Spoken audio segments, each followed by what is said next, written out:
जय हिंद। देखिए, एक बरमूडा ट्रायंगल है जो जहाज़ों को, हवाई जहाज़ों को निगल लेता है। यहाँ कोई जहाज़ वगैरह भी जाती है तो निगल लेगा। ये अटलांटिक महासागर में है, इसे अंध महासागर कहते हैं। और अमेरिका के पास यहाँ जो क्यूबा है, इस एरिया में एक ट्रेंगुलर शेप में बड़ा लंबा एरिया, लगभग 3 लाख किलोमीटर स्क्वायर का एरिया, बहुत बड़ा एरिया है ये। इसको हम थोड़ा सा वहाँ पे जूम करके समझते हैं। देखिए, ये एरिया जो है, ये 3 बड़े बड़े एरिया उसको मिला के बनाया जाता है। वर्ल्ड मैप में देखेंगे तो ये ट्रायंगल यहाँ आएगा। जबकि अगर इस पर्टिकुलर एरिया को जूम करें तो ये फ्लोरिडा के पास से स्टार्ट होता है, और यहाँ प्यूर्टो रिको जो अटलांटिक महासागर की सबसे गहरी खाई है, वहां से जाके ये बरमूडा द्वीप पर तक जाता है। ये एरिया है यहाँ पर, जिसे यहाँ तक दर्शाया गया है। ये लगभग 3 से 4 लाख के एरिया, कहीं कभी कभी ये बड़ा हो जाता है। इसका एक्यूरेट कोई मार्किंग नहीं है कि जो आदमी पूरा एरिया को बता सके। हम तो यहाँ भले ऐसे ट्रायंगल बना दिए, बट समुद्र में ऐसा कोई ट्रायंगल नहीं है। बट अगर इस एरिया में कहीं से भी कोई जहाजें आती हैं तो उनके साथ कुछ अप्रिय घटनाएं हो जाती हैं। इसके बारे में डिटेल से समझते हैं। 1498 में जब क्रिस्टोपस कोलंबस जा रहे थे इस रास्ते से, तो उन्होंने भी अपनी किताब में वर्णन किया है कि जब वो इस एरिया से गुजर रहे थे तो अचानक मौसम में एक परिवर्तन देखे, प्रकाश देखे, बादल का तड़कना, समुद्री लहरें तेजी से उठने लगी और उनका जहाज डिसबैलेंस होने लगा। इवन कि उस समय देखिए, समुद्र में रास्ता दिखाने का केवल और केवल एक ही रास्ता रहता है, कंपास। अब तो सैटेलाइट वगैरह आ गए हैं, बट कंपास ही उस समय एक ही रास्ता होता था, जो हमेशा नॉर्थ डायरेक्शन की ओर मूव करते रहता है। वो बता देता है कि इधर की ओर उत्तर दिशा है, तो इसके थ्रू आदमी जा सकता था। तो यहाँ पे कंपास काम करना बंद कर देता था। ये कोलंबस ने भी इसको माना है। 1964 में विंसेंट गैडिज ने अपनी पुस्तक में, मैगजीन में बताया था कि ये किस तरह से जहाजों को वगैरह को निगल लेता है। इसलिए इस ट्रायंगल को डेविल ट्रायंगल या फिर रहस्यमयी ट्रायंगल कहा गया। यहाँ जाने के बाद जहाजों में अचानक परिवर्तन देखा, इंजन काम नहीं करेगा, जहाज धंसने लगेगी, कोई तैरना चाहेगा तो तैर नहीं पाता है, अजीब अप्रिय घटना होगी और अचानक ही हो जाती थी। और ये जहाज डूब के कहां जाते थे तब ये भी नहीं पता चलता था किसी को। यूं तो यहाँ हजारों घटनाएं हुई हैं। कुछ फेमस घटना देखते हैं। अगस्त 1942 में अमेरिकी नौसेना के जहाज अपने रूटीन एरिया पे थे सब, उन्हें बम्बार्डमेंट करके लौटना था इसी बरमूडा ट्रायंगल के ऊपर से। लेकिन अचानक उनका संपर्क रेडियो स्टेशन से टूट जाता है, उसमें लगे हुए इंस्ट्रूमेंट काम करना छोड़ देते हैं, उनका नेविगेशन सिस्टम पूरी तरह फेल हो जाता है। सब में एक कॉमन समस्या देखी जाती है कि उनका कंपास काम नहीं कर रहा होता और ये जहाज पूरी तरह ध्वस्त हो जाता है।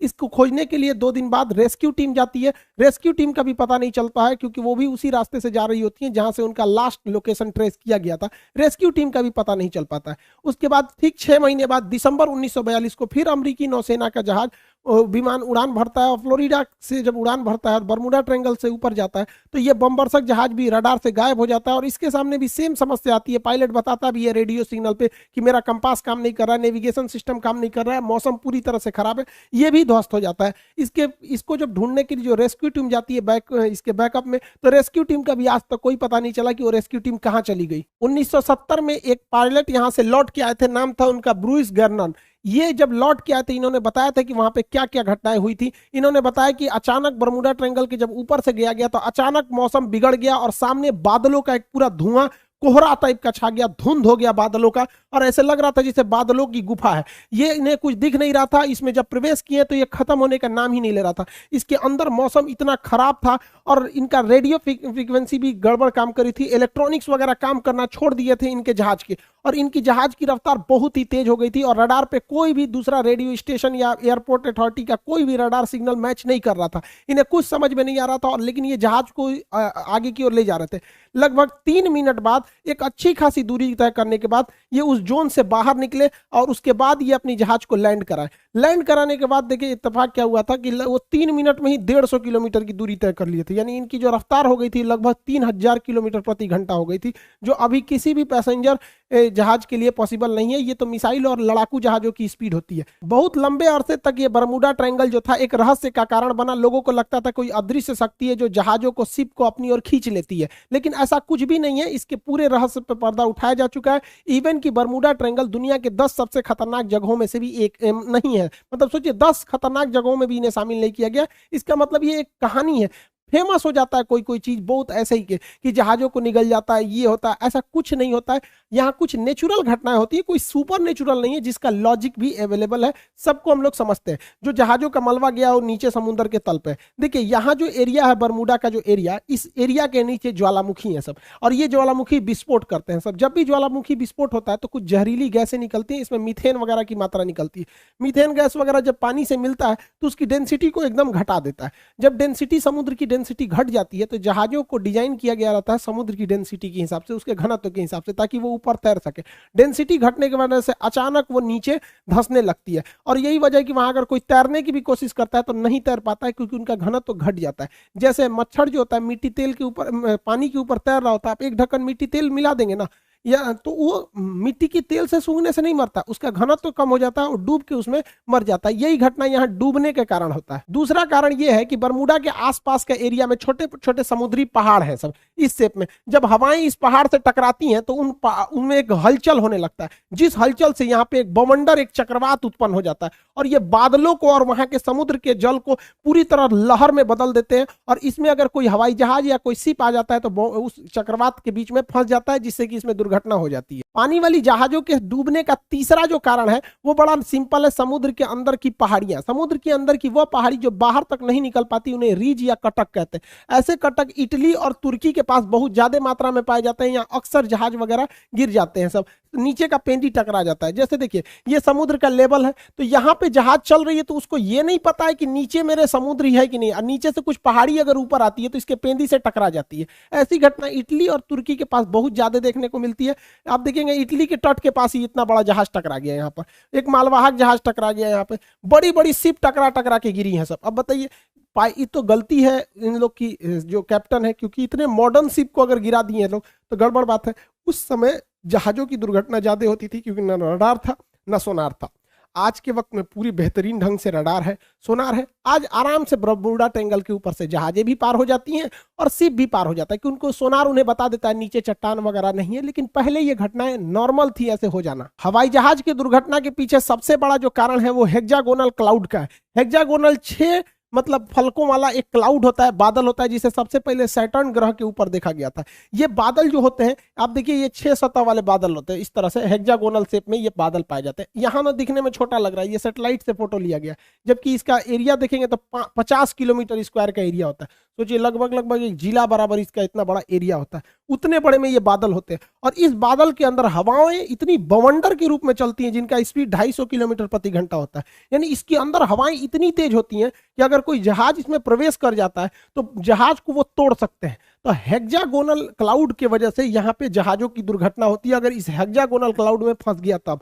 और ये भी देखिए फंसता भी, अगर विपरीत दिशा में फंसेगा तो तोड़ देगा उसको, और नहीं तो अगर सेम इधर ही हवाएं चल रही हैं उसी में जहाज भी फंसेगा तो जहाज की स्पीड को बहुत तेज बढ़ा देता है। यही वजह है कि जब वहां से कई जहाजें गुजरी हैं तो उनका स्पीड अचानक बहुत तेज बढ़ गया है। तो इसमें कोई दैवीय या भूत प्रेत वाली घटना या फिर कोई ऐसी चीजें नहीं है जिसका कोई पता नहीं लगेगा। नॉर्मल चीजें, अब ऐसी घटनाएं नहीं होती हैं, लेकिन ये पुरानी कहानियां, इस पे इतनी मूवी बना दी गई है, करोड़ों रुपए लोग कमा लिए इसके लिए। कहानी चाहिए एक डायरेक्टर को, अच्छा खासा कहानी बन जाता है। तो ये आप समझिए साइंटिफिक कारण। अब ऐसा कुछ नहीं होता है। ये तो रहा भैया आपका बरमूडा ट्रायंगल का, जो इधर अटलांटिक महासागर के पास कैरेबियन सागर में। ऐसे ही ये घटना जापान के पास हो गई। यहाँ पर जापान के पास भी एक ट्रेंगुलर शेप में एरिया है, वहां 1980 में एक जहाज जा रहा था डर्बीशायर। ये इतना बड़ा जहाज था जो टाइटेनिक से 2 गुना था। यहाँ कई लाख टन इसमें आयरन ओर की मात्रा भरी हुई थी। अचानक ये डूब गया, इस एरिया में अचानक डूब गया। जापान की सरकारी टीम ने उसे रेस्क्यू टीम भेजा था पता लगाने के लिए, वो भी डूब गई। उसके बाद एक हवाई जहाज से रेस्क्यू टीम भेजा गया, वो भी डूब गया। जापान भी डर गया। बाद में पता चला कि भैया सेम चीजें हैं यहाँ और यहाँ दोनों में, तो इसे एशिया का बरमूडा ट्रायंगल कहा जाता था। हालांकि जापान ने इसका नाम दिया था ड्रैगन ट्रायंगल। जापान के जस्ट नीचे था ये, ड्रैगन ट्रायंगल नाम था इसका, बरमूडा ट्रायंगल। ऐसा ही एक ट्रायंगल भारत में भी पाया जाता है, उड़ीसा में। उड़ीसा का एक एयर स्ट्रिप है, अंग्रेजों ने बनाया था द्वितीय विश्व युद्ध के समय, जिसका नाम था अमाडा एयर स्ट्रिप। अमाडा एयर स्ट्रिप ये उड़ीसा में स्थित है। यहाँ पे लगभग 150 से 200 अमेरिकी जहाजें यहाँ से आपस में टकरा गई, कुछ गिर गई। और इत्तेफाक देखिए, जब भी इनके साथ घटना होती थी, ना कोई वेदर खराब था, ना ही कोई मतलब हेक्सागोनल क्लाउड थे, ना मौसम खराब, ना चक्रवात, ना हवाओं की स्पीड, एकदम नॉर्मल टाइम पे यहाँ जहाजें गिर गई। आपस में आमने सामने जहाजें टकरा जाती थी सब, इतना खराब काम करता था यहाँ पर। हालांकि द्वितीय विश्व युद्ध के समय अमेरिकी जहाजें यहीं पे यहाँ पे लैंड करती थी और जापान पे बम गिराने के लिए यहाँ से भी जाया करती थी। आपको भी पता होगा कि अंडमान निकोबार तक में जापान आ गया था। तो इतनी जहाजें अमेरिका की यहाँ से क्रैश की गई थी और उनका बहुत सारा हुआ था। हालांकि ये मिलिट्री का एरिया था, इसलिए इस फाइलों को बंद कर दिया गया, बहुत ज्यादा डिस्क्लोज नहीं किया गया। तो ये भारत का बरमूडा ट्रायंगल आप कह सकते हैं। तो ये तीनों जगह, अब इसके पीछे क्या लॉजिक है भैया, आपको बरमूडा का लॉजिक बता दिए, जो सेम लॉजिक ड्रैगन ट्रायंगल पे भी है, दोनों सेम है। यहाँ क्या है कि ये एरिया झारखंड से करीब है और झारखंड के जादूगोड़ा के पास यूरेनियम की खदान है। आपको पता है यूरेनियम एक बहुत ही रेडियो एक्टिव चीज होता है। ये इलेक्ट्रॉनिक सिस्टम वगैरह को अचानक अगर हाई रेडिएशन होगा या इत्यादि होगा तो इसका बड़ा इफेक्ट पड़ता है, जिससे कि इलेक्ट्रॉनिक सिस्टम काम नहीं करते थे, नेविगेशन खराब हो जाता था, दोनों जहाजों का नेविगेशन एक ही डायरेक्शन में दिखाने लगता था। इसी की वजह से इसलिए दो जहाजें आपस में आमने सामने यहाँ पर टकरा जाती थी आर्माडा एयर स्ट्रिप पर। हालांकि ये चीजें आप बहुत कम सुने होंगे क्योंकि ये मिलिट्री वाला जो एयरबेस होता है उसकी बहुत ही चीजों को टॉप सीक्रेट ही रखा जाता है। आप तीनों तरह के ट्रायंगल को देखें, इत्तेफाक देखिए, ये वाला है बरमूडा ट्रायंगल और यहाँ पर है प्रशांत महासागर, अटलांटिक महासागर में, प्रशांत महासागर में है यहाँ पर ड्रैगन ट्रायंगल और भारत में है यहाँ पर आपका आर्माडा एयर स्ट्रिप। अगर आप इसको देखिएगा अक्षांश तो तीनों एक ही अक्षांश पे आएंगे सब आपको। देखिए तीनों एक ही लेटीट्यूड पे लगभग आ जाते हैं, तो ये एक इत्तेफाक कह सकते हैं। हालांकि सबके पीछे साइंटिफिक कारण है।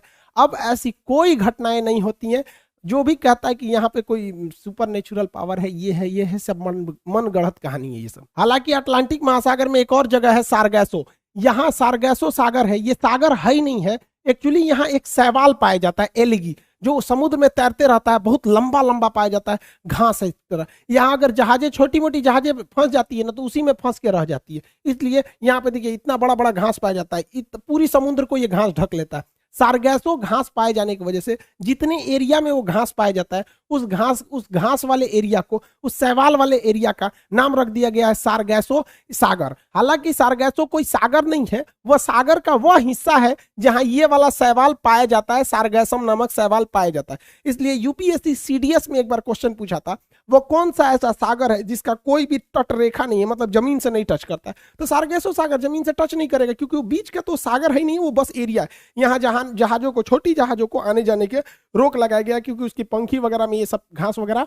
फंस जाते हैं सब। इसी सारगैसो सागर के पास ऊपर से ठंडी हवा जलधारा आती है जिसका नाम है लेब्राडोर की धारा। इस सारगैसो सागर को ठंड के दिन में पूरी तरह बर्फ के टुकड़ों में भर देती है। इसी सारगैसो सागर में अप्रैल 1912 को टकरा गया था टाइटेनिक जहाज और इसी सारगैसो सागर में लिब्राडोर द्वारा लाई गई ठंडी जलधारा के बर्फ से टकराने से टाइटेनिक जहाज डूब गया था। अगला क्वेश्चन पूछता है ब्लैक होल से। अंतरिक्ष का ब्लैक होल है, इसकी डेंसिटी सबसे ज्यादा होती है। इसकी डेंसिटी इतनी ज्यादा होती है कि इसके एक चम्मच मिट्टी का, अगर हम ब्लैक होल से एक चम्मच मिट्टी लाएंगे और उसका वजन करेंगे तो 10 हाथियों के बराबर होगा। सोचिए इतना भयानक ये डेंसिटी होता है, इतना घना होता है, ये प्रकाश को भी जाने नहीं देता है। तो क्वेश्चन भी पूछेगा कि ब्लैक होल प्रकाश को भी गुजरने नहीं देता है, क्यों? तो ऑप्शन नंबर बी पर आंसर होता है अति उच्च घनत्व के कारण। और इसका एक उल्टा क्वेश्चन पूछता है, एक वह हाइपोथेसिस को क्या कहते हैं जिसमें यह मान लिया जाता है, यह कल्पना किया जाता है कि सारे प्रकाश वहीं से आ रहे हैं, तो उसे हम व्हाइट होल कहते हैं। हालांकि ब्लैक होल और व्हाइट होल का पूरा परिकल्पना हम आपको ज्योग्राफी के क्लास में पढ़ा चुके हैं। भारत के जम्मू कश्मीर में लद्दाख और बारामूला की कुछ ऐसी पहाड़ियां हैं जिनमें चुंबकीय क्षमता है। ये भी क्या करती हैं, जहाजों के डायरेक्शन को भटका देती है। यहाँ पर एक चिनाब नदी पर ब्रिज बनाया जा रहा है जो सबसे ऊंचा ब्रिज है, कंप्लीट हो जाएगा तो इसके बारे में भी टोटल समझा देंगे कि ये ब्रिज क्या है। और इसके अलावा आप एक तो बड़ा सुने होंगे, सोच रहा अमेरिका में एरिया 51 एलियन वगैरह वाला एरिया, इस सबको कभी और क्लास में समझेंगे। आई होप आप इसे समझे होंगे। मिलेंगे नेक्स्ट क्लास में। जय हिंद।